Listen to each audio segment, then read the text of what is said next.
Donc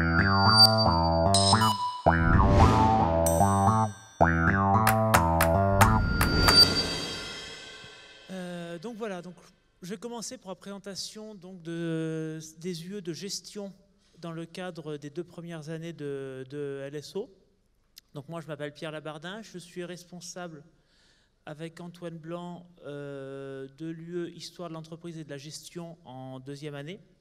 Et ce que je vais essayer de vous présenter, c'est la logique et la cohérence des enseignements qui sont proposés en gestion sur les 2 premières années.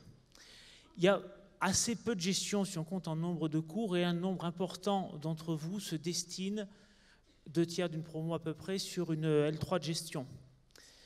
Ça s'explique par le fait que pour former des bons gestionnaires dans la philosophie dauphinoise, l'idée c'est d'être capable de proposer des gens qui ont une bonne culture générale en économie, en droit, en sociaux, un bon niveau en maths. Donc il y a une attente, on va dire, d'une forme de pluridisciplinarité avant de rentrer dans le cœur des enseignements de gestion. Donc ça, c'est le premier point. Qu'est-ce qu'on vous propose, on va dire, stricto sensu, sur la gestion pour essayer de donner du sens? Il y a 2 piliers sur lesquels reposent les enseignements de gestion. Il y a un premier pilier qui est un pilier technique qui est essentiellement fondé sur la comptabilité, donc qui sera assuré dans le cadre de la première année par Gérard Dorvaux et Didier Bensaadon dans le cadre de l'UE de comptabilité générale, et continuer en 2e année par un cours là aussi plutôt technique de comptabilité analytique par Gérard Dorvaux seul, pour que vous fassiez un petit peu une idée de ce à quoi correspondent ces disciplines. L'UE de comptabilité générale, c'est comment est-ce qu'on produit un bilan, un compte de résultat dans une entreprise à destination des investisseurs, alors des marchés financiers dans une perspective contemporaine, mais aussi plus généralement de la société et des autres parties prenantes. Il y a dans cet enseignement une ouverture qui ira croissante sur de nouveaux enjeux comme la comptabilité environnementale. Donc c'est un cours plutôt technique et on va dire la suite technique de cet enseignement en 2e année sera assurée par un cours de comptabilité analytique qui en fait là est une comptabilité qui vise à calculer des coûts par produit pour déterminer une rentabilité produit par produit. Donc vous aurez l'occasion de vous exercer sur un certain nombre d'exercices avec un certain nombre d'imputations qui peuvent être faites. Voilà pour le pilier, on va dire, technique de la discipline, alors, qui est essentiellement comptable. Pourquoi c'est essentiellement comptable? Parce que ça repose sur l'idée que pour faire de la finance, pour faire du marketing, des RH, etc., quelle que soit la destination que vous aurez ultérieurement, si vous continuez en gestion, c'est une forme de culture générale basique. À côté de ça, il y a 2 autres enseignements de gestion qui sont proposés, là aussi un en L1, un en L2, une UE d'introduction à la gestion, donc qui sera assurée par Bruno Xibar avec un certain nombre d'intervenants des masters de Dauphine qui viennent pour 1-2 cours ou qui viennent sous forme vidéo, assurer des enseignements. L'idée, c'est de vous proposer un panorama qui soit le plus global possible de la gestion et de vous donner, comme son nom l'indique, une introduction. Donc c'est un cours qui essaie de brosser les enjeux contemporains, mais en les survolant un petit peu pour plus vous donner un aperçu que de rentrer dans le détail. Par rapport aux cours de comptabilité, ce sont des choses qui seront beaucoup moins techniques. En 2e année, donc avec Antoine Blanc, on assure un cours d'histoire de l'entreprise et de la gestion qui garde un petit peu cette même philosophie généraliste et qui propose avec un découpage un petit peu différent, mais les principales fonctions de la gestion, mais elle rentre un petit peu plus dans le détail puisqu'elle prend l'angle historique et essaie de vous proposer une forme d'introduction historique aux différentes problématiques de la gestion, que ce soit du marketing, que ce soit de la finance, des ressources humaines, etc. C'est des cours qui, là, pour le coup, contrairement à l'UE de L1, sont aussi fondés sur des études de cas qui vous permettent de vous mettre le pied à l'étrier pour la gestion. Voilà à peu près, si je devais résumer, les 4 enseignements de gestion que vous proposent les 2 premières années. Je ne sais pas si certains d'entre vous ont des questions.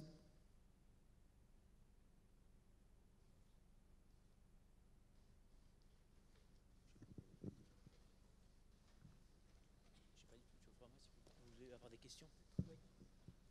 Il y a des questions? Non? Vous levez le doigt si vous avez des questions? Non?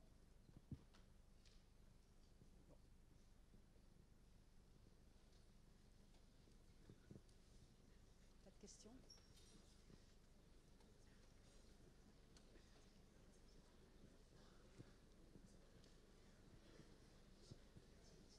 Peut-être qu'il y aura des questions à la fin des 4 interventions. Il y aura peut-être des questions à la fin des 4 interventions, peut-être. Ben, merci. Merci beaucoup. Et Vous pouvez introduire Franck Bien. Franck Bien pour la... Pour la microéconomie. Alors, c'est Franck Bien qui viendra juste après pour la microéconomie.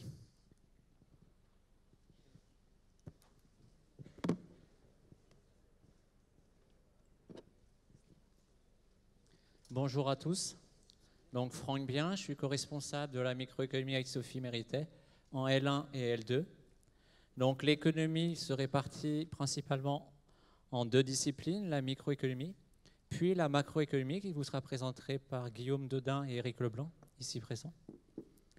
En économie, on s'intéresse à la gestion des ressources rares pour en tirer un profit. On pourrait discuter de cette hypothèse et se poser la question pourquoi un profit? On pourrait poser comme hypothèse qu'on cherche à assurer les besoins primaires de l'être humain pour survivre. Et ça, on verra ça dans des cours d'histoire de la pensée, Adam Smith. Pourquoi tirer un profit? Une fois qu'on a posé cette hypothèse, la première année, on va s'intéresser au comportement des agents, supposés rationnels. Nous savons très bien que dans la vie, parfois, nous pouvons ne pas être rationnels, on peut être émotif, on peut réagir de manière instinctive. Imaginez, vous promenez avec votre petit frère, il traverse entre 2 voitures. Si je suis rationnel, qu'est-ce que je fais? Je calcule la vitesse de la voiture qui arrive, la vitesse de la marche de mon petit frère, je calcule la possibilité du point d'impact et la sévérité du point d'impact. Qu'est-ce qu'on fait de manière instinctive? On crie, on la grippe, et on ne fait pas de calcul. Donc cette rationalité ne s'applique pas à toutes les décisions. Par contre, elle peut s'appliquer à une décision d'investissement. L'achat d'un appartement, la composition d'un portefeuille, la préparation d'un plan épargne retraite, plus approprié pour les Américains que pour les Français, en raison du système public que vous connaissez. Il peut être réformé. Et donc, en première année, on va s'intéresser à 2 grands agents, le consommateur d'un côté, et le second, ça sera l'entreprise. Et par rapport à ces agents, on va s'intéresser à leur comportement qu'on peut expliquer par des variables monétaires. Pour le consommateur, c'est le prix. Si demain, les transports en commun deviennent gratuits, est-ce qu'on utilisera davantage les transports en commun que son propre véhicule? Question à laquelle la micro peut essayer de répondre. Donc, première année, consommateur. Second semestre, on va voir donc ici l'entreprise qui, elle, va maximiser son profit de manière très simple. Et après, dans un dernier temps, on va s'intéresser à ce qu'on appelle le marché, l'équilibre, la demande du consommateur, l'offre de l'entreprise, et on détermine un prix d'équilibre. Ce fonctionnement par le marché, est-ce qu'il est efficace? C'est-à-dire, est-ce qu'il conduit aux valeurs les plus importantes que pourrait créer l'économie? Et là, vous pouvez entendre certains discours gouvernementaux, il faut libéraliser certains marchés, il faut enlever les rigidités pour ainsi créer plus de valeur. Donc voici le programme de première année pour lequel vous aurez bien entendu plusieurs outils à votre disposition. Vous aurez des tests en ligne à faire tout seul chez vous pour vous auto-évaluer. Vous aurez un score qui ne sera pas pris en compte dans vos notes. C'est juste pour vous auto-évaluer. Vous aurez à côté également des annales corrigées, des exercices corrigés, des fiches de synthèse qui résument le plus simplement possible le cours, c'est-à-dire c'est les connaissances minimales, mais vraiment minimales. Et à côté, vous aurez des podcasts audio. Donc, on aura corrigé l'exercice en podcast, avec musique, ainsi de suite. Et cette année, on va également se lancer dans la création de podcasts audio pour essayer de donner sens à chacun des thèmes du cours. Prendre un exemple et ainsi de suite. Donc ils seront mis en ligne au cours de l'année. La deuxième année, on va s'intéresser maintenant au marché qui ne fonctionne pas ou qui présente, comme on dirait en micro, plutôt des défaillances. La première des défaillances, par exemple, ça sera de dire la pollution. Comment je peux traiter et résoudre le problème de pollution? Comment préserver l'environnement? Ça, aujourd'hui, c'est un des thèmes d'actualité, le réchauffement climatique. Ça, c'est le premier semestre, donc on fera des thèmes comme celui-ci. Second semestre, on aura plutôt comment traiter le problème d'entreprise qui possède un pouvoir de marché, un monopole, un duopole. Et comment faire en sorte pour tendre vers l'efficacité économique. Une des réponses de l'économie, c'est ce qu'on verra en micro, c'est utiliser des incitatifs, comme diraient les Canadiens, monétaires. Je vais taxer pour modifier les comportements. Ça, c'est la deuxième année. Puis après, en troisième année, en licence, où j'interviens également, on s'intéressera plutôt à la microéconomie et à la finance. Donc on verra deux missions de la finance essentielles pour l'économie. La première, c'est tout simplement comment financer l'investissement. Mais ça dans un cadre un peu plus compliqué, c'est-à-dire avec plusieurs marchés.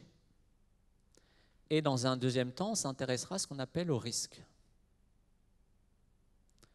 Et qu'est-ce que vous connaissez comme mécanisme de couverture, comment on peut faire pour essayer de réduire le risque? On peut se couvrir. Et ça, vous connaissez très bien. Vous achetez un iPhone, vous le faites tomber, la valeur est importante, vous pouvez acheter un contrat d'assurance. Mais ce contrat d'assurance, comme vous le savez très bien, il est particulier. Si ce contrat d'assurance, vous disiez à chaque iPhone tombé et cassé, je vous en donne 3, qu'est-ce que vous faites tous? Vous imaginez le nouveau bagne actuel. Donc par conséquent, on va avoir des réglementations sur ces couvertures et on va voir comment on peut essayer de réduire le risque sans inciter l'individu à en prendre de trop. Et ça, cette problématique s'est posée avec les banques centrales et la régulation des banques. Est-ce que les banques peuvent prendre tous les risques? Parce qu'elles savent très bien qu'en dernier recours, l'État, la Banque centrale, vont intervenir.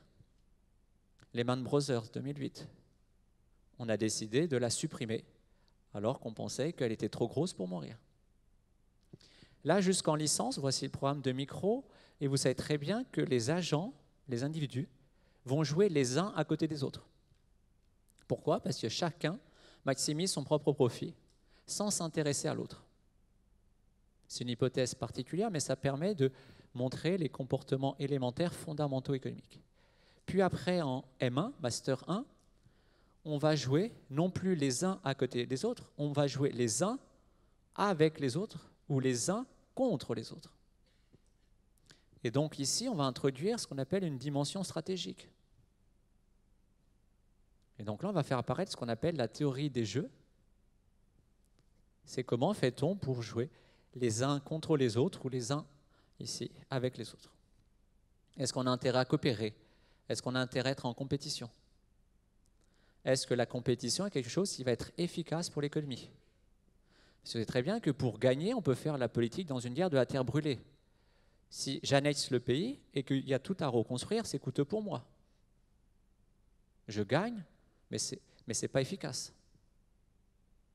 Et après, en M2, bien entendu, la microéconomie s'appliquera plutôt par rapport à la spécialité que vous aurez retenue.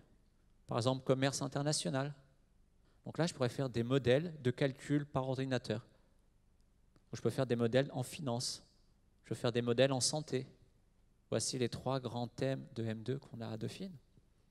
Et donc la micro, ça appliqué à ces thèmes. Et donc voilà à peu près ce que je peux vous dire. Et donc il y a des intervenants, on a une équipe d'enseignants à peu près. Il y a 24 groupes, c'est ça? Ah non, L1, L2 cette année. Donc il y a 24 groupes et donc on a à peu près chaque enseignant entre 1 et 2 groupes. Donc, vous pouvez faire le calcul, le nombre d'enseignants qu'il y a. Voilà. Avez-vous des questions à poser?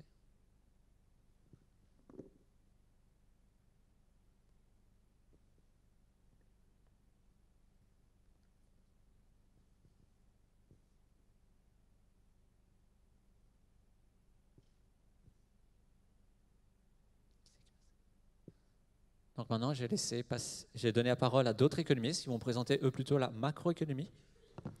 Et Guillaume pourrait également parler de l'histoire de la pensée. Non, pas aujourd'hui, mais il pourrait également le faire. Et bon après-midi et bonne rentrée. Et à la semaine prochaine.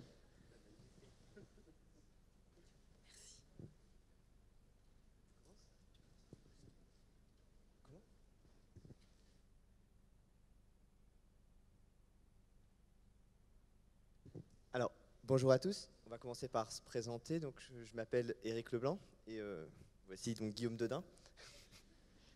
On est tous les deux co-responsables avec Lise Paturo qui malheureusement ne peut pas se joindre à nous du cours de macroéconomie en première année. Et donc, puisqu'on est deux, on va tous les deux prendre la moitié du temps de parole et puis on cherchait à comment se répartir les tâches. Donc moi, je vais vous expliquer un peu pourquoi ce cours de macroéconomie en première année, de quelle thématique on va traiter et finalement à quoi il va vous servir. Puis Guillaume essaiera de vous justifier le comment on va faire de la macroéconomie, comment on va essayer d'apprendre ensemble cette belle discipline. Alors, sur la question du pourquoi, ça tombe bien, Franck vient de terminer sa présentation, j'espère que ça vous a passionné, j'espère le faire encore plus. Le cours de microéconomie, il vous l'a expliqué et réexpliqué, c'est l'étude des choix individuels d'agents économiques dans un premier temps rationnels. Et finalement, bon, c'est certes très intéressant de savoir quand je rentre dans le supermarché si les croissants valent 1 € et les pains au chocolat valent 2 €. Et si je préfère 2 fois plus les croissants que les pains au chocolat, je suis prêt à les acheter. Mais nous, on va vous parler un petit peu d'autre chose en macroéconomie. On va vous parler de phénomènes économiques globaux. Vous aurez compris avec le cours de microéconomie comment on décide de l'allocation de son budget un ménage isolé.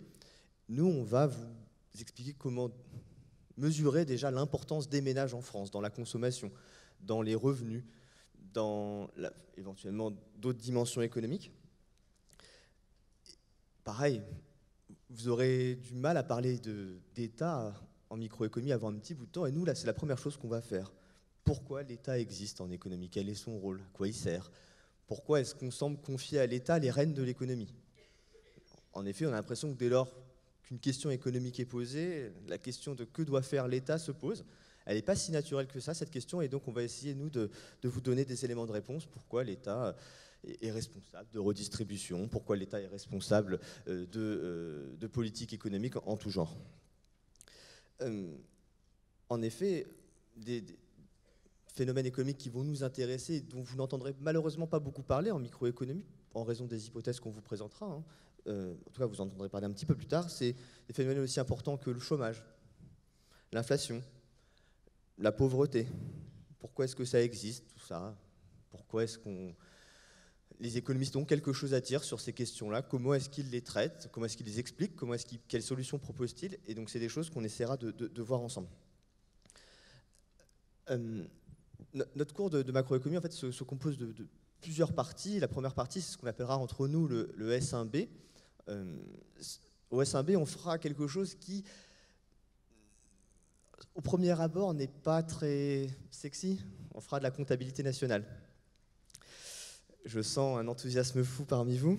On va donner un but à ce cours de comptabilité nationale, c'est être capable de lire une note de conjoncture de ligne, c'est tout simple, un article de conjoncture du Monde qui vous dit, voilà, le PIB français a augmenté de 0,6% le trimestre dernier, et là, il y a tout un tas de chiffres et tout un tas de termes que manifestement seuls les économistes comprennent. Entre eux, ils ont l'air plutôt contents de se comprendre, mais l'idée, c'est que vous aussi puissiez les comprendre et un petit peu avoir du recul sur ces chiffres-là. Pour avoir du recul, bien entendu, il faut avoir manipulé un peu ces concepts. Donc, on parlera alors de mesure de la croissance, et on a cherché longtemps comment rendre ce cours sympa, et on a créé un petit pays, alors qu'on appellera entre nous le Dauphinois, et dans ce pays on analysera plusieurs choses, la création de richesse et puis la distribution de la richesse dans ce pays, pour toucher des concepts aussi importants en économie que le PIB, que la répartition de la valeur ajoutée, ou tout un tas de choses vraiment passionnantes de cet ordre.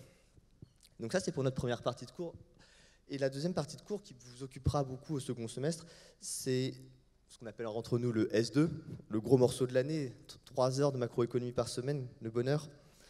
On traitera dans un premier temps de long terme, mais de long terme, de très long terme, 50 ans, 100 ans. Pourquoi certains pays croissent? Pourquoi certains pays ne croissent pas? Pourquoi certains pays croissent plus vite que d'autres? À partir du moment où on a compris ce qu'est la croissance, comment la mesurer au premier semestre, on sera capable de discuter un peu des déterminants de cette croissance et c'est ce qu'on fera. En vérité, on ne vous donnera pas les recettes de la croissance. Bon, alors là, on n'a pas cette prétention. Je crois qu'on a depuis longtemps acté le fait que ce serait compliqué. Simplement, on vous apprendra peut-être à comprendre pourquoi c'est compliqué, ce qui est déjà pas mal. Dans un second temps, on parlera de court terme. Là, c'est pourquoi le PIB change d'une année à l'autre, pourquoi est-ce qu'on passe d'une situation d'euphorie à une situation de dramatisme complet, pourquoi est-ce que la baisse du PIB nous effraie, qu'est-ce qui peut l'expliquer. Et donc, on essaiera de voir d'une part comment le mesurer, ça c'est le premier semestre, surtout comment l'expliquer, c'est le second semestre, et comment éventuellement y remédier. On verra un truc tout bête. En effet, on cherchera à expliquer par le fait qu'il peut y avoir plein de demandes. Tout le monde demande des choses, des biens, des télés, des voitures, etc. Mais pas de production. Tout ça à cause d'un truc qui peut s'appeler la monnaie. Et là, du coup, on tombera dans une autre partie de notre cours qui est l'économie monétaire et un petit peu d'économie bancaire. Avec ce cours-là, on répondra à des questions aussi importantes que pourquoi la monnaie s'est-elle imposée dans les échanges? Qui crée la monnaie? Pourquoi la crée-t-on? Pourquoi vous ne me laisseriez pas les rênes de la création de monnaie si vous me connaissiez vraiment? Ou alors, vous pourrez aussi, vous saurez répondre enfin, en tout cas, vous saurez vous poser la question à la fin de cette partie sur la monnaie. Pourquoi est-ce que je suis si heureux finalement quand ma grand-mère m'offre un billet de 100 € pour mon anniversaire, alors même qu'elle m'offre qu'un bout de papier? Au premier abord, c'est pas vraiment intuitif, en tout cas, ça ne l'a pas été dans toute l'histoire économique, et on cherchera donc à caractériser un petit peu cet objet qu'est la monnaie. En réalité, on va être très modeste dans ce cours, et vous verrez que la meilleure réponse qu'on donnera à beaucoup de questions qu'on posera, et finalement je pense que ce sera une certaine forme d'humilité de notre part et de la vôtre, c'est de dire finalement tout ça, ça dépend. Mais vous saurez pourquoi en tout cas, vous saurez pourquoi et de quoi ça dépend. Et ce sera un bon début. L'objectif encore de ce cours, c'est rendre mobilisables vos connaissances, c'est-à-dire à partir de la lecture d'un petit article du Monde, d'un article d'un blog, je sais pas, Joseph Stiglitz écrit quelque chose, il commente l'actualité économique, être capable de comprendre ce qu'il raconte d'une part, être capable d'avoir un regard critique et de comprendre surtout des notions implicites de son propos. Ce sera notre objectif et donc on travaillera beaucoup sur tout un tas de textes qui vous permettront de mettre en œuvre cette compétence et de la développer. L'idée c'est de vous construire une culture économique et ce sera la fin je passerai la parole à Guillaume pour la question du comment on va s'y prendre. L'idée c'est que cette culture économique elle vous sera utile quoi qu'il arrive, que vous soyez en LIS plus tard, que vous en licence sciences sociales, que vous soyez en licence de gestion et encore plus bien entendu vous l'aurez compris en licence économie appliquée, vous aurez dans tous les cas les bases pour comprendre un petit peu tous ces phénomènes et appréhender sereinement vos études en économie par la suite. Donc je passe la parole à Guillaume pour la question du comment on va s'y prendre. Et là c'est aussi intéressant. Merci. Je comprends pas, ils sont pas encore en train de casser les chaises. Pourtant tout ça est très intéressant. Et moi je vais vous parler d'un truc qui va vous surprendre un peu. Le souci c'est que ça va vous surprendre tout au long de l'année. Et mon espoir, c'est qu'à la fin, vous soyez habitués, que vous vous rendiez compte que, bah oui, on savait peut-être ce qu'on faisait en vous proposant ça. Et c'est le comment du cours de macroéconomie. Et je ne sais pas si les anciens élèves vous ont déjà parlé du principe de la classe inversée et de tout ce genre de choses, ou si et donc si vous avez appris à la détester ou à l'aimer déjà, mais je vais essayer de vous expliquer pourquoi est-ce qu'on fait ça et pratiquement comment est-ce qu'on va le faire. Donc pourquoi est-ce qu'on fait ça? Une pédagogie active est nécessaire. Voilà, ça fait un peu slogan. Mais qu'est-ce que ça veut dire? Ça veut dire que personne n'a jamais appris à danser en regardant des danseurs. Si vous regardez, personne n'a jamais appris à marcher en regardant quelqu'un marcher. Danser en regardant les danseurs, ça peut donner envie de s'y mettre, mais si vous essayez comme ça, ça ne va pas marcher. La vérité, c'est qu'il faut s'entraîner et que ça prend du temps et que c'est compliqué. Et que c'est qu'en s'entraînant soi-même, c'est qu'en faisant les choses qu'on les apprend vraiment. Donc c'est ça ce qu'on veut dire par une pédagogie active. C'est-à-dire qu'on ne veut surtout pas faire ce qu'on est en train de faire ici. Donc là, ce que je suis en train de faire là, voilà, j'ai ouvert vos têtes à tous, puis j'ai une éponge avec du savoir, je presse l'éponge, Et puis j'espère que ça va rentrer dans vos cerveaux. Et la vérité, c'est que ça ne marche pas. C'est pas comme ça que vous allez acquérir du savoir. La manière dont vous allez acquérir du savoir, c'est en travaillant, en appliquant le savoir, en réfléchissant ensemble. Et quand je dis ensemble, c'est pas simplement avec nous, c'est vous tous, en réfléchissant ensemble à un certain nombre de questions plus ou moins conceptuelles. Donc ça c'est la classe inversée qui va vous permettre de faire ça. Et le principe de la classe inversée, c'est que vous allez travailler le cours, les exercices, avant le TD. Et alors, ce qui va vous faire beaucoup rire tout au long de l'année, c'est que vous rentrerez en cours et on commencera par un quiz. Au sens où vous n'aurez pas eu le temps de poser des questions, vous n'aurez pas eu le temps de réfléchir ensemble. Vous allez avoir une sorte de manière de démarrer votre activité intellectuelle au début de chaque cours et vous allez trouver ça très, très injuste parce que vous allez dire « ouais, c'est dégoûtant, on n'a pas eu le temps de poser les questions, comment est-ce qu'on veut qu'on comprenne tout ?» Mais on ne veut pas que vous compreniez tout de suite. On espère que vous le ferez plus tard. Ce qu'on veut, c'est que vous vous mettiez en route et que vous commenciez l'apprentissage dans le cours et en dehors du cours. Et ce quiz sert à ça. Ce qui veut dire aussi que, dans une certaine mesure, c'est important de comprendre que c'est vous qui apprenez. Nous, on ne fait rien. Hein, on n'est pas en train de remplir un trou avec une pelle et de la terre. C'est vous qui êtes en train de construire ce que vous êtes, et ça veut dire, et ça a des conséquences en cours. Ça veut dire que c'est vous qui êtes, par exemple, dans les cours, à l'initiative de ce qu'on discute durant les TD. Okay, si vous ne posez pas de questions, il n'y a pas de TD. Enfin, si, je suis sûr, on a des chargés de TD formidables, ils trouveront quelque chose à vous dire, mais le principe, c'est qu'on construit à partir de vous. L'enseignant, il est là pour vous orienter, pour vous stimuler, pour encadrer vos échanges. Il n'est pas là pour vous remplir le cerveau. Ça, il n'y a que vous qui pouvez le faire. Donc, je vous ai déjà un peu parlé de l'organisation des séances. Donc, on va avoir ce quiz. Après, vous allez souvent poser des questions. Et les enseignants, suivant leurs préférences, vont trouver une manière d'agréger ces questions. Et puis après, on va traiter les questions. On va vous demander à chaque fois, nous les enseignants, on va vous demander à vous les étudiants, ce que vous pensez de chaque question. Et on va partir de ça. Et après, on fera le cours TD. Ça implique pour vous de changer de mode de travail par rapport au lycée, par rapport à la plupart des lycées que je connais. Ça implique de changer votre rapport au collectif. Par vos interventions, par vos réponses, par vos commentaires, vous aidez tous les membres de votre TD à apprendre. Et c'est le but. L'apprentissage, c'est un travail d'équipe. Hein, on n'est pas là pour former des bêtes de concours ou ce genre de choses.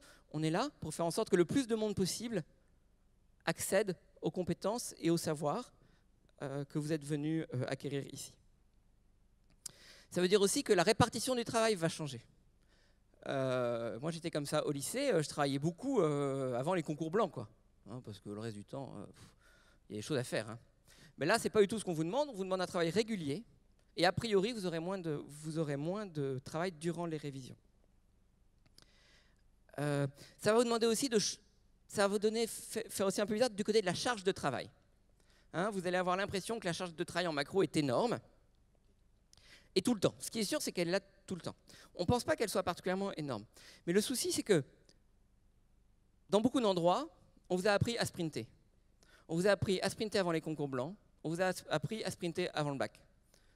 Nous, les sprinters, ça ne nous intéresse pas beaucoup. Ce qu'on veut, c'est des coureurs de fond. Donc on veut que vous commenciez maintenant, et que petit à petit, vous construisiez vos compétences tout au long de l'année. Donc quand on demande à un sprinter de courir le 1500 mètres, eh ben, c'est dur. Mais on s'habitue. Ça va aussi demander à ce que vous changiez un peu votre rapport à la note. Le bac, typiquement, le correcteur du bac, il s'en fiche de ce que vous faites après. Le correcteur du bac, il est là pour remplir une fonction sociale qui est de vous noter à un instant donné, de dire, bon, ben lui, à ce moment-là, par rapport aux autres, il vaut tant ou elle vaut tant. Et il a vraiment fait très bien ou c'est pas terrible. Il va y avoir des notes comme ça à Dauphine aussi. Les notes d'examen vont être comme ça. Quand on vous note dans un examen, on dit, bon, ben lui ou elle, on pense qu'elle peut passer utilement, elle a les bases qu'il faut pour passer dans l'année suivante.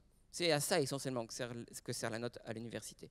Et si la note n'est pas bonne, c'est qu'on pense, ben non, ça ne sert à rien de le faire passer à l'année suivante parce qu'il y a des bases qui manquent.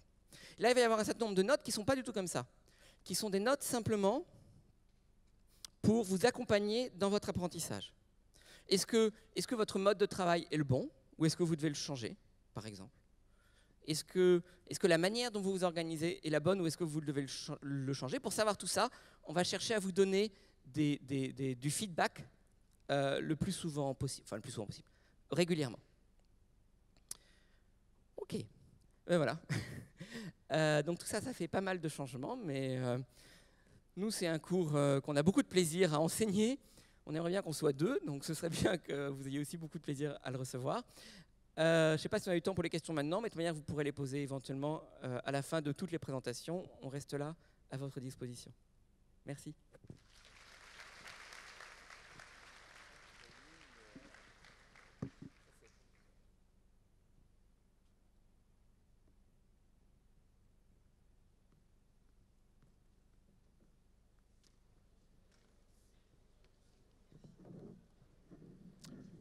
Bonjour à tous, donc je suis Denis Pasquignon, enseignant en mathématiques, donc une matière importante pour vous, enseignant en mathématiques, donc je suis responsable de 2 enseignements sur les 5 pour les 2 premières années, donc je redétaillerai ces enseignements tout à l'heure. Alors, première question, pourquoi enseigner les mathématiques dans une licence de gestion?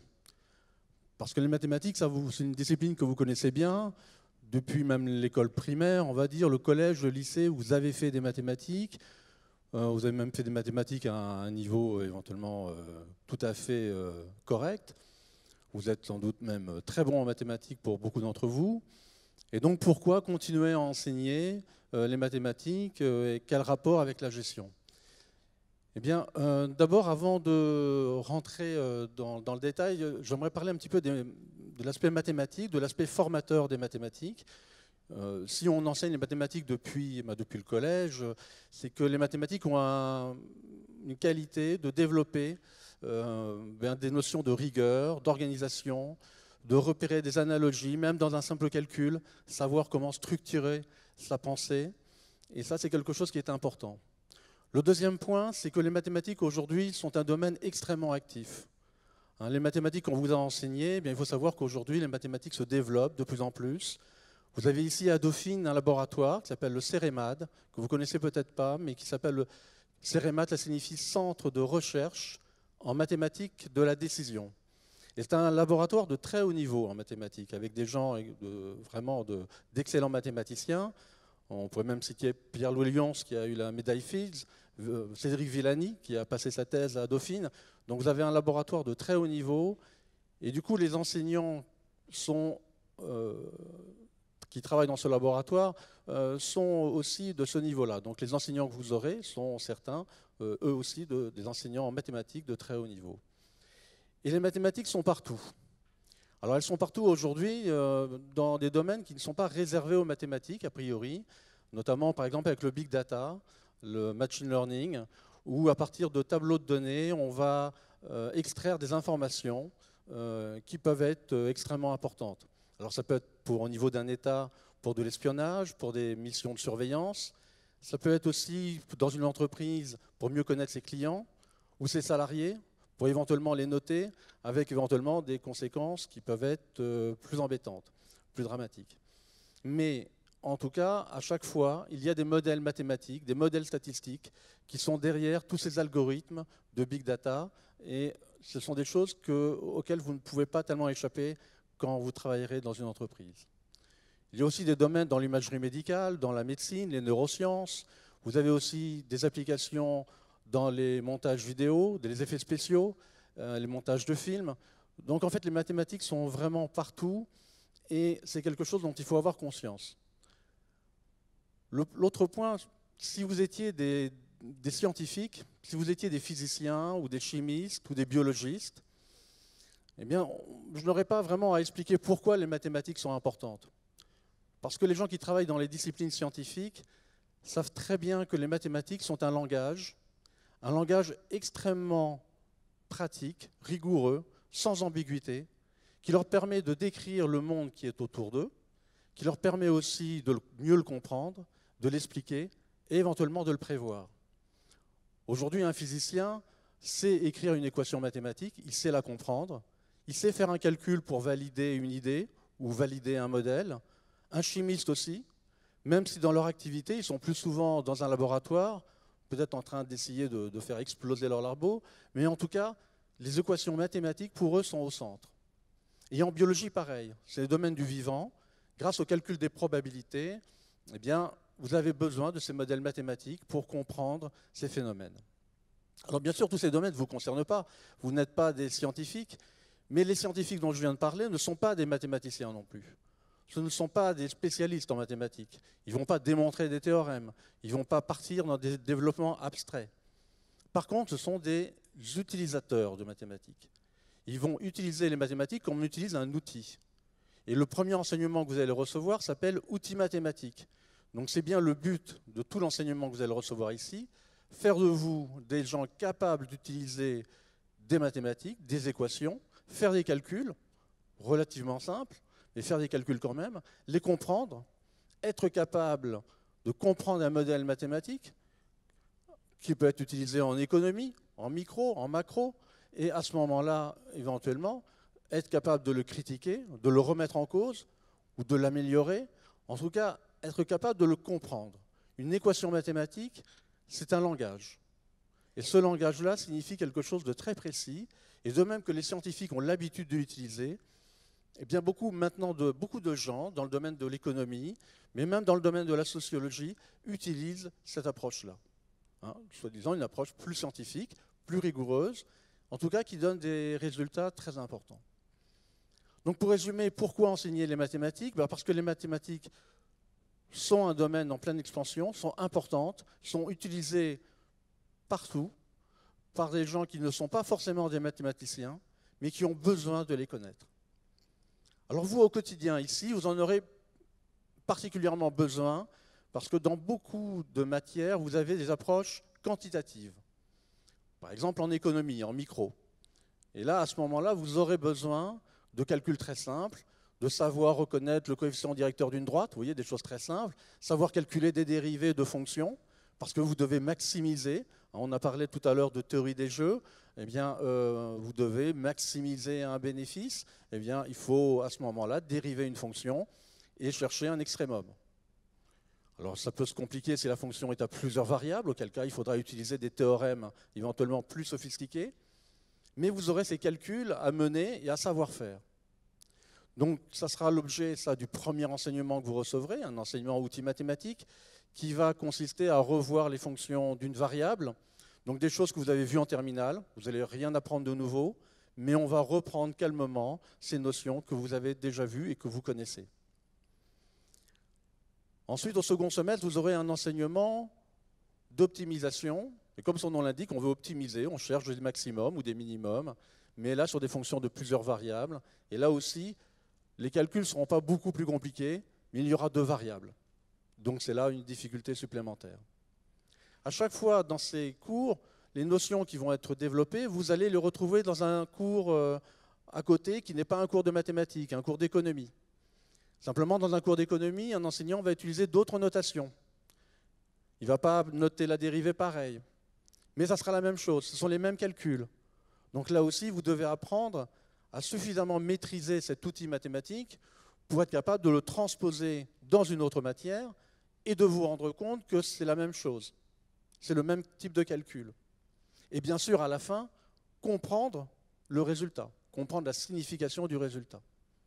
Mais là, le niveau de cette signification ne dépendra plus des mathématiques, mais de la matière dans laquelle vous serez. Donc toutes ces matières quantitatives incitent donc à utiliser les mathématiques, à comprendre ces modèles mathématiques, à faire des calculs. Encore une fois, on ne cherchera jamais à vous faire des calculs compliqués pour le plaisir. D'abord, ça ne nous fait pas plaisir forcément, et puis ce n'est pas le but. Mais par contre, on veut que vous puissiez utiliser ces modèles mathématiques, cette compréhension, comprendre une équation, comprendre comment on peut faire un calcul simple et ce qu'il peut signifier mathématiquement, puis après, quand vous l'appliquez dans votre domaine. Donc c'est bien cette notion d'utilisateur que l'on attend de vous, comme pour un physicien, comme pour un chimiste, comme pour un biologiste. Alors à quel niveau?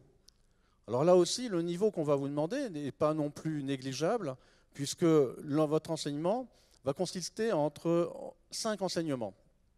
Je viens de parler d'outils mathématiques, ça c'est le premier semestre. C'est un enseignement d'abord qui est réservé sur la première partie aux étudiants qui ont un bac ES, puis après on rassemblera tout le monde. Donc sur les fonctions d'une variable. Au deuxième semestre, vous aurez un cours d'optimisation et en même temps un cours de probabilité. Le cours de probabilité est très important car vous ne pouvez pas comprendre les statistiques si vous n'avez pas de bonnes bases en probabilité. Les deux sont parfaitement liés. Ce cours de statistique qui arrivera en deuxième année, au premier semestre, sera dans le prolongement de cours de probabilité et les deux sont liés. Et puis, au second semestre de la deuxième année, vous aurez un cours d'algèbre linéaire, de calcul matriciel. Alors pourquoi ce cours? Parce que ce cours, c'est la manipulation de matrices. Les matrices, ce sont des tableaux de données. Et dans des techniques comme dans le big data, on manipule énormément ces notions de matrices. En analyse de données, on utilise ces techniques aussi. Et puis, si vous continuez en économie appliquée, vous serez amené à utiliser le calcul matriciel de manière plus importante encore. Donc ces 5 enseignements vont balayer une grande partie des mathématiques, de l'analyse, de l'algèbre, des probas, des stats. C'est-à-dire que vous avez une formation là qui est très complète et qui est très variée. Donc vous aurez vraiment une vision des mathématiques de manière globale, vraiment de très bonne qualité. Vous avez des polycopiés avec beaucoup d'exemples, puisque notre manière de travailler va consister à partir, non pas démontrer des grandes démonstrations, des théorèmes généraux très abstraits, on ne va pas se faire plaisir, mais au contraire, à partir d'exemples, bien comprendre les hypothèses d'un théorème, comment on l'applique, ce que signifie un résultat sur le plan mathématique, de manière à ce que vous puissiez bien l'appliquer dans d'autres matières. Ça, c'est quelque chose de très important pour nous, cet aspect utilisateur. Donc on partira beaucoup d'exemples que l'on développe et que l'on répète éventuellement. Et donc évidemment, la contrepartie, c'est que vous avez un aspect assez calculatoire dans cet enseignement, quelle que soit la matière, que ce soit en analyse, en probabilité, en algèbre et en statistique. Une partie calculatoire, il faut savoir faire un calcul, il faut savoir factoriser une dérivée pour trouver les points où elle s'annule, il faut savoir faire un tableau de signes, un tableau de variation, faire un graphe assez rapidement pour se rendre compte de ce qui se passe, tracer une tangente. Voilà, ce sont des choses que vous connaissez déjà, mais sur lesquelles il va falloir s'entraîner, travailler. Et là aussi, c'est un travail régulier qui peut vous permettre de progresser dans ce domaine. Au niveau de l'enseignement aussi, chaque enseignement est pratiquement, sauf pour outils mathématiques où là il y a ces deux parties, S1A et S1B, mais dans les autres enseignements, c'est 3 heures par semaine. Ce qui veut dire que dès le second semestre, vous allez avoir 6 heures de maths. Vous avez de la chance. 3 heures en optimisation, 3 heures en proba. Statistique, pareil, 3 heures par semaine, et algèbre linéaire, 3 heures. 3 heures, c'est bien. 3 heures, ça veut dire qu'on peut faire un travail véritablement de qualité. C'est 2 séances d'1h30. Vous êtes en groupe peu nombreux, vous êtes moins de 30, je pense, et donc ça permet, quelque chose qui est très important, de poser des questions. Quand un enseignant fait un calcul, qu'il passe d'une ligne à une autre ligne, vous ne comprenez pas, eh bien vous posez la question. Ne laissez rien dans le vague, ne laissez rien incompris quand vous sortez du cours. Après, quand vous reprendrez vos notes, eh bien, si vous diriez quelque chose qui n'est pas compris, reposez la question à l'enseignant après. Les enseignants sont là pour ça, ils sont au courant, et on le disait tout à l'heure, il faut que vous posiez des questions. C'est vous qui allez rendre le cours vivant. En posant des questions directement, eh bien, une question va en appeler une autre, et à ce moment-là, vous allez comprendre que c'était une notation simplement qui vous gênait, ou un calcul que vous n'aviez pas compris, ou une simplification dans une fraction qui n'était pas claire. Donc des choses très simples peuvent vous bloquer, et donc à ce moment-là, il faut continuer à poser des questions tant que vous n'avez pas parfaitement compris tout ce qu'il y a. Au niveau des contrôles, vous avez 2 contrôles continus, vous avez des examens finaux, donc pour chaque enseignement. Ces contrôles ne sont pas faits pour vous piéger. Ce n'est absolument pas notre but. C'est simplement pour valider le fait que vous avez compris comment on utilise les théorèmes, comment on les applique, comment, sur un calcul simple, éventuellement un calcul numérique, vous arrivez à résoudre une question que l'on vous a posée. Donc, absolument pas dans notre but est de vous piéger ou de rendre un exercice particulièrement difficile pour voir comment vous allez vous en sortir. Donc ça, ce n'est pas notre état d'esprit pour cet enseignement. On veut faire de vous des gens qui utilisent bien les mathématiques, qui soient capables de comprendre les modèles, de faire des calculs simples avec. Si après, vous devez aller plus loin pour résoudre une équation, vous n'y arrivez pas, ça veut dire que professionnellement, vous ferez appel à un vrai mathématicien, à un expert, et à ce moment-là, lui pourra résoudre votre problème. Enfin, je voudrais simplement terminer pour ceux qui se sentent mal avec les mathématiques. Il y en a toujours qui n'aiment pas cette matière parce que, voilà, pour des raisons que je ne comprends pas, mais ils existent pourtant, j'en rencontre tous les ans, ou qui sont perdus, ou voilà, c'est trop difficile, on ne comprend plus. Il faut bien vous dire que là, on est toujours dans un esprit vraiment très bienveillant, c'est-à-dire que vraiment vous devez poser des questions, vous devez ne pas hésiter à venir nous voir, à nous éventuellement à reprendre les exercices. Tout est fait pour que vous puissiez comprendre. Hein. Et ce que l'on va tenter, c'est pour ceux qui sont vraiment perdus avec cette matière, eh bien, de vous accompagner. Alors, pas personnellement parce que vous êtes nombreux, mais en petits groupes, les enseignants peuvent quand même voilà, vous accompagner pour répondre à vos questions, répondre aussi à vos angoisses. Hein. Il ne faut pas être stressé, angoissé devant un sujet de maths. On vous posera des questions simples, des questions d'ailleurs auxquelles vous aurez répondu dans les TD, dans les exercices. Encore une fois, absolument pas, on ne cherchera jamais à vous piéger. Donc cette attitude aussi bienveillante, hein, il faut en profiter.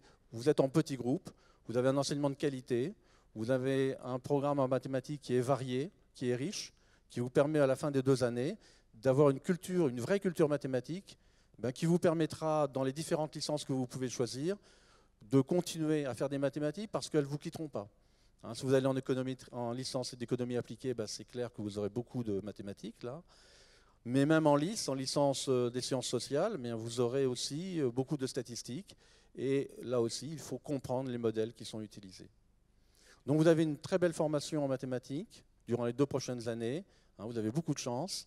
Et prenez du plaisir, essayez vraiment dans les cours de vous intéresser à ces différentes disciplines, de poser des questions et vraiment de ne pas rester bloqué. Voilà, ça sera mon message. Merci.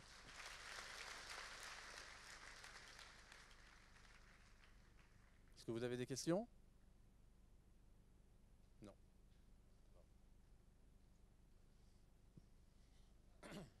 On va vous inciter une nouvelle fois à poser des questions. Peut-être tu peux venir avec nous en fait. On va s'asseoir là puis on va voir. Voilà. Donc on se met devant vous, on vous regarde et quand vous en avez marre, vous posez des questions. Mais nous on bouge pas. Hein. J'ai une petite question. Ici. On vous écoute. En fait, je remarque que ce qu'on va aborder, on l'a déjà fait au lycée. Enfin, du moins les noms que j'ai entendus. Donc, petite question, c'est la différence avec le lycée, c'est qu'on va plus approfondir ça ou c'est quoi la différence?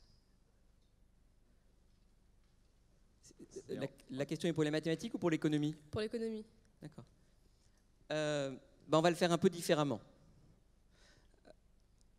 On va faire des choses un peu plus modélisées.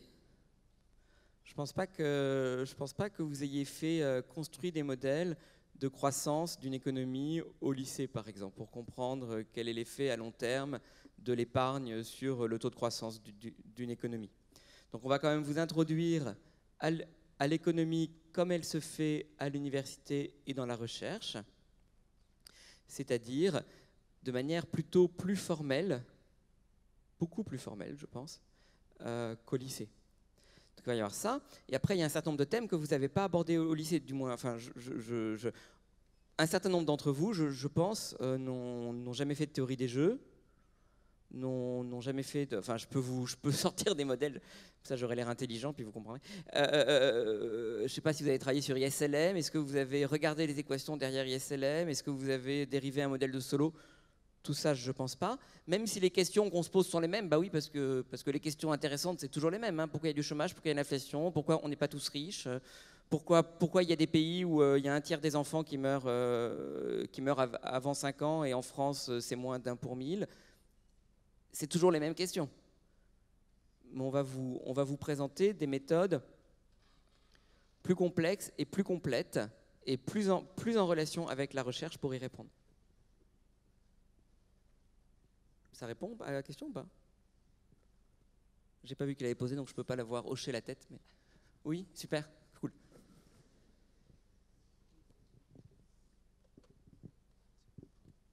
Bonjour. Alors moi j'aimerais bien savoir sous quelle forme on est évalué, si c'est sous forme de dissertation ou seulement de QCM, que ce soit en maths ou en éco aussi, s'il vous plaît. Alors, je vais parler pour l'économie. Il y a ces fameux petits QCM quiz de début de cours, mais qui n'ont pas vocation vraiment à vous évaluer, puis à vous donner une information sur vos lacunes éventuellement, mais vraiment pas une information décisive pour l'enseignant pour vous noter. Par contre, ce sera des contrôles classiques avec des exercices et aussi, parce que c'est le sens qu'on veut donner à ce cours, l'analyse de documents, un graphique, un texte à commenter, mais en aucun cas une dissertation. Donc il n'y aura pas de dissertation dans le cadre du cours de macroéconomie. Le seul truc qui pourrait se rapprocher d'un exercice de dissertation, Guillaume ne l'a pas évoqué, mais on vous en dira plus au moment voulu, c'est on vous fait débattre entre vous sur des questions. Faut-il vraiment lutter contre les inégalités? De quoi on parle d'autre? Est-ce qu'on peut faire confiance aux banques centrales pour mener une politique monétaire, ce genre de choses? Doit-on repenser notre façon de mesurer la croissance, par exemple? Et là, ça suppose de votre part un exercice de réflexion sur les termes du sujet, un exercice de questionnement sur ces termes, et une réponse, alors organisée oui et non, puisque c'est nous qui conditionnons la forme de la réponse, à savoir une sorte de oui-non et puis une mise en contexte. Mais voilà, en aucun cas, la dissertation sera la base de l'évaluation. Oui, alors en mathématiques, bien sûr, il n'y a pas de dissertation, mais il peut y avoir des QCM qui ne seraient pas forcément inclus, dont le résultat ne compterait pas dans la note finale. Par contre, sur la manière de rédiger, ça c'est quelque chose sur lequel on va insister sur le premier semestre. On attend de vous que même si vous rédigez des mathématiques, vous avez le droit d'écrire une phrase, c'est-à-dire un sujet, un verbe, un complément.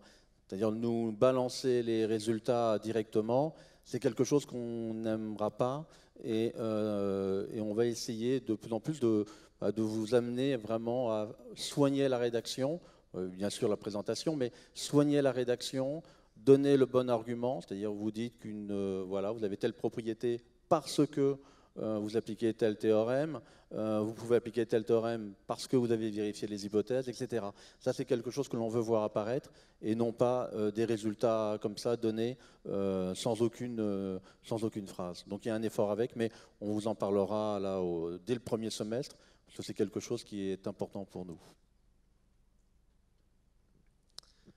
Moi, j'ai une petite question d'ordre pratique. Est-ce qu'il y a des livres à acheter dans vos matières? Et est-ce qu'ils sont vraiment importants? Alors, en mathématiques, vous avez des polycopiés. Donc les polycopiés sont très bien faits. Je ne dis pas ça parce que voilà, j'en fais partie. Mais les polycopiés sont très bien faits avec beaucoup d'exemples. Donc lisez-les déjà. Vous avez des exercices, vous en avez beaucoup. Et puis, il y a une plateforme qui s'appelle MyCourse, sur laquelle bien, vous allez retrouver des annales. Donc, vous avez quand même beaucoup de choses sur lesquelles vous pouvez travailler. Après, pour les mathématiques en tout cas, l'utilisation de livres ne se justifie pas. Il risquerait de vous compliquer plus la vie qu'autre chose. Donc, je vous le déconseillerais, sauf si l'enseignant vraiment précise qu'il vous donne. Mais à mon avis, ce n'est pas le cas actuellement. Moi, je suis contre déconseiller les livres aux étudiants, mais non, mais je plaisante. Donc, en macroéconomie, on va vous fournir, on va pas vous fournir des polycopiés papier, on va fournir un certain nombre de documents pour chaque cours, des TD, des exercices, des éléments de cours. Et tout ce qu'on a pu externaliser à des gens plus intelligents que nous, on l'a externalisé à des gens plus intelligents que nous. Comment on voit que ce sont des gens plus intelligents que nous? On voit que c'est des gens plus intelligents parce que quand ils écrivent un bouquin, ils en vendent 50 000 exemplaires. Donc on pense qu'ils font peut-être quelque chose de bien. Donc pour ça, on a créé quelque chose dont vous allez entendre parler. Je ne sais pas d'ailleurs si c'est en route cette affaire. Enfin le manuel, donc on a ce qu'on appelle le manuel custom. Donc c'est un petit livre qui fait 150 pages, 150-200 pages, qui est un complément à ce qu'on va vous distribuer, qui sera distribué par Esprit Dauphine, qui coûte une vingtaine d'euros, 21 je pense peut-être, qui coûte 21 €, et dont l'achat est absolument indispensable, puisque vous aurez à le travailler en amont du cours. Voilà. Mais à partir de ça, ça c'est le seul livre dont on vous impose l'achat, essentiellement pour des raisons de distribution. Nous, on ne touche rien sur cette affaire, puisque c'est d'autres personnes que nous qui l'ont écrit. Nous, ce qu'on a fait, c'est qu'on a fait une compilation de ce qui nous semblait le plus intéressant dans 3 manuels de macroéconomie existants. Voilà. Pour anticiper peut-être une question que vous pouvez vous poser à ce sujet, le livre, et on s'est engagé à le faire auprès de l'association étudiante qui se charge de la distribution, est le même que celui de l'an dernier. Donc vous pouvez tout à fait reprendre, si quelqu'un de l'année dernière accepte de vous le vendre, vous pouvez tout à fait le racheter. Et dans tous les cas, une commande sera lancée, je pense, aux alentours du mois de novembre. C'est une commande groupée, vous ne pouvez pas le trouver dans le commerce, seule l'association Esprit Dauphine peut le distribuer. Et croyez-moi, c'est plutôt dans votre intérêt, ça garantit une réduction de coût au-delà de 30%. Ouais, parce que dans le commerce, c'était 35 €. Donc on s'est dit, ouais, on va essayer de leur faire économiser 14 €. Et voilà. Votre gratitude nous touche chaque année. Je voulais savoir, pour les maths, pour les personnes qui viennent de la filière S, est-ce qu'on va aborder les notions sous un nouvel angle ou on va faire que reprendre et approfondir ? Non, il ne s'agit pas de reprendre les choses sous un nouvel angle. On reprend vraiment ce que vous avez appris en terminale. C'est vraiment une volonté de reprendre le programme, de vraiment chevaucher un petit peu et de faire une continuité. Par contre, là où on va insister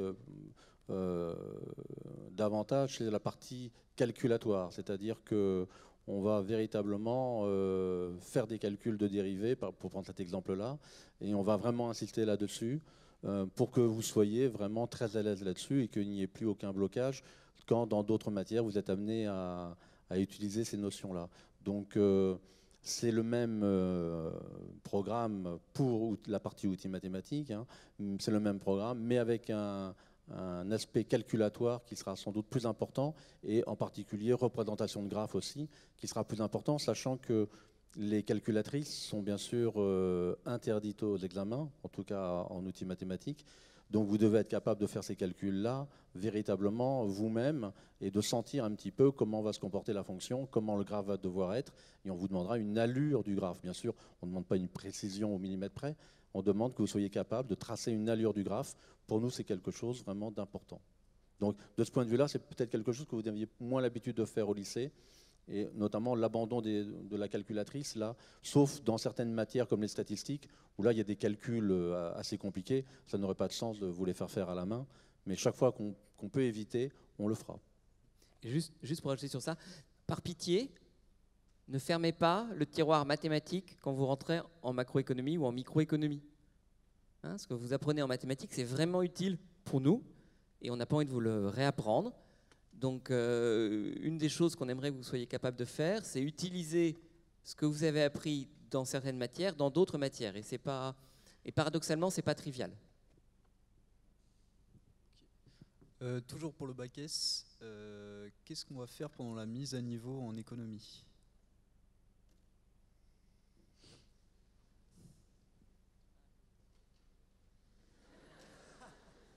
De l'économie ?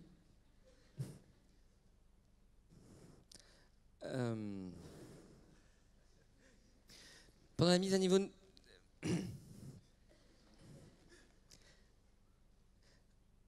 il y a un programme. Donc vous allez avoir un certain nombre de conférences qui vont vous être données par Richard Dutu, qui portent, je peux vous donner le programme, je pense qu'il y a la croissance, la monnaie, les fluctuations économiques, et le 4e, et finance et commerce international. Donc en fait, vous faites 2 ans de programme en 6 conférences. Non, moi aussi, je trouve ça un peu bizarre. Donc ça va être une introduction au sens où... Mais c'est pas mal de voir plusieurs fois les choses. Donc ça va être une introduction au sens où vous allez passer en revue un certain nombre de choses qu'ensuite vous aurez l'occasion de revoir durant le reste de l'année. Ça répond à votre question ou Oui, merci beaucoup.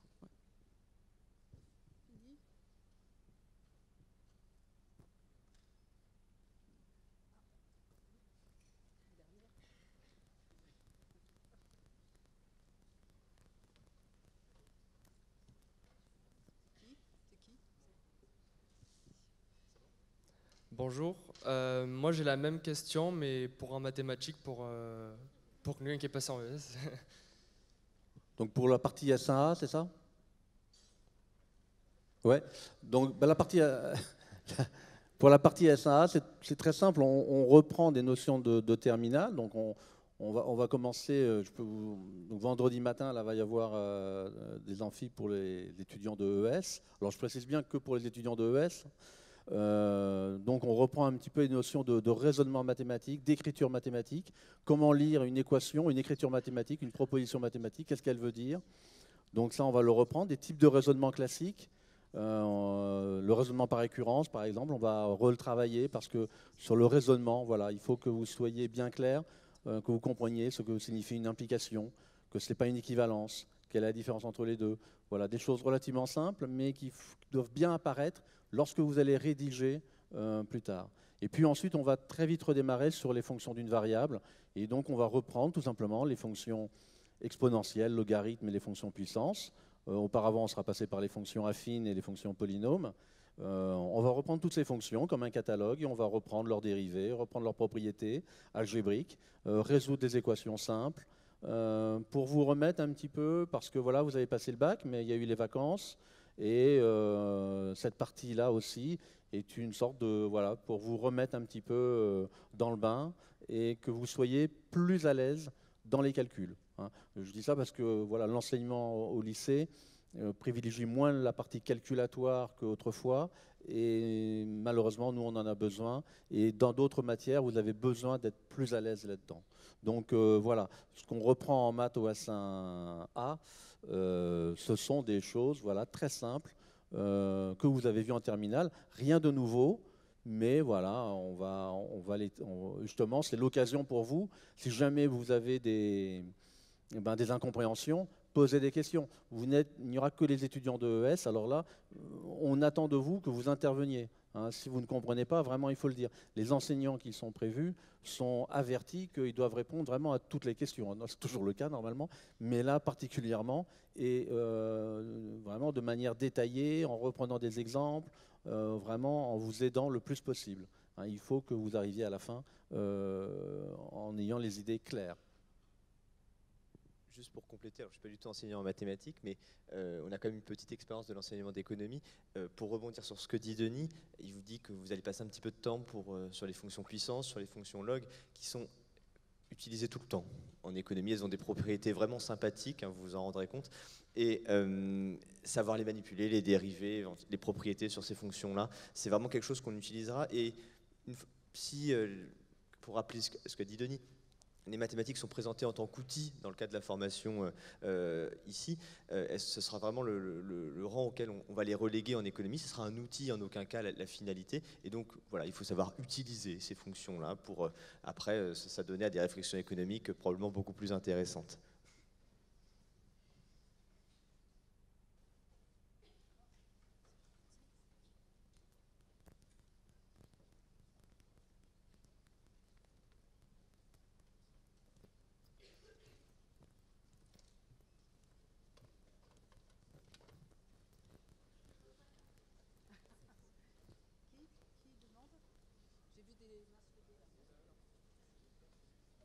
C'est où? Ah, j'étais trop vite. J'avais envie de me défouler un peu. Alors bonjour, je voulais savoir si en économie on allait explorer toutes les opinions économiques comme le keynésianisme, le libéralisme, etc. Ou bien si on allait étudier juste un penchant particulier.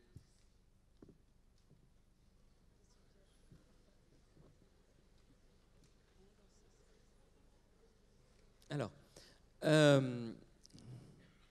c'est une question un petit peu compliquée parce qu'on a souvent une vision un petit peu caricaturale de ce que sont les écoles de pensée en économie. Alors, ce qu'on considère, c'est que la première année, ce n'est pas le moment de faire de l'histoire de la pensée.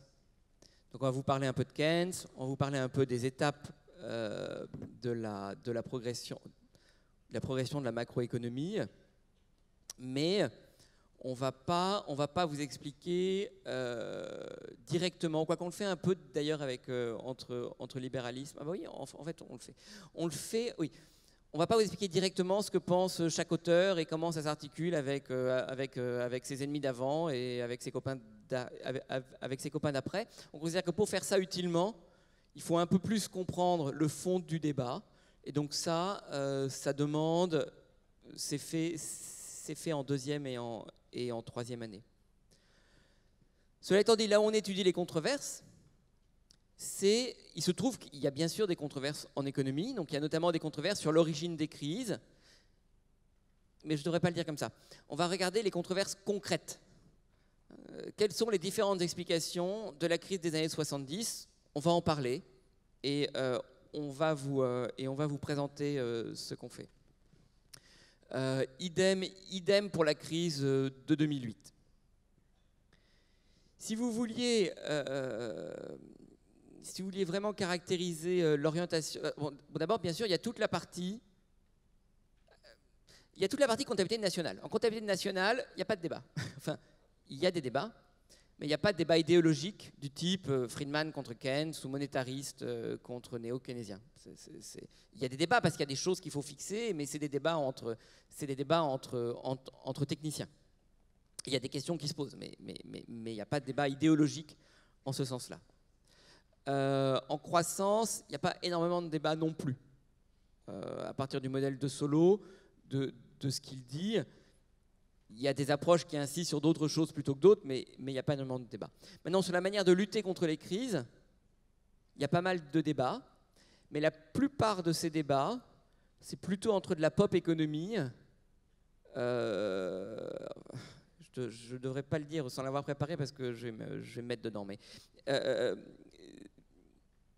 c'est plutôt entre une économie qui est dans l'air et qui est peut-être modérément bien comprise, et tout de même un consensus assez large parmi les macroéconomistes. Je parle des macroéconomistes. Et ce consensus assez large est en gros du keynésianisme matiné des réflexions qui ont commencé dans les années 70 sur les limites de l'intervention publique. Mais là où il y a un débat, c'est sur les limites de l'intervention publique et c'est où est-ce qu'on met le curseur. Mais en quelque sorte, c'est un débat technique, c'est pas un débat idéologique. Alors bien sûr, dès qu'il y a l'État, dès qu'il y a les impôts, dès qu'il y a l'intervention publique et le collectif, c'est dur de sortir du débat idéologique. Mais je ne pense pas que ce soit central à la compréhension des modèles qui vous permettront ensuite de comprendre les enjeux du débat de manière un petit peu plus s'appuyant sur de la pratique économique. Est-ce que ça répond à votre question ? Moi, dans le fond, je suis un vieux keynésien, hein, si ça vous intéresse, mais on s'en fout. Mais c'est pas... Effectivement, c'est pas le questionnement central du cours. Comprendre pourquoi il y a des gens qui ne sont pas d'accord. Lutter contre les gens qui disent des bêtises, ça oui. Hein, Hollande qui dit l'offre crée la demande, c'est pas un débat entre plusieurs idéologies, c'est juste tous les économistes se sont d'accord pour dire qu'une fois que la monnaie rentre en jeu, l'offre ne crée pas la demande.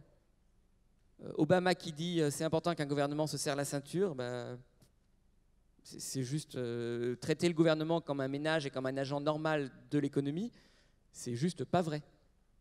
Donc voilà.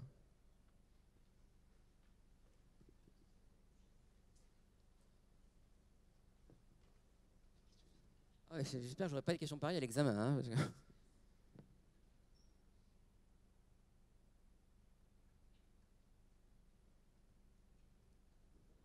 On a fini ? Ok. Bon, ben merci beaucoup et bon courage pour cette année.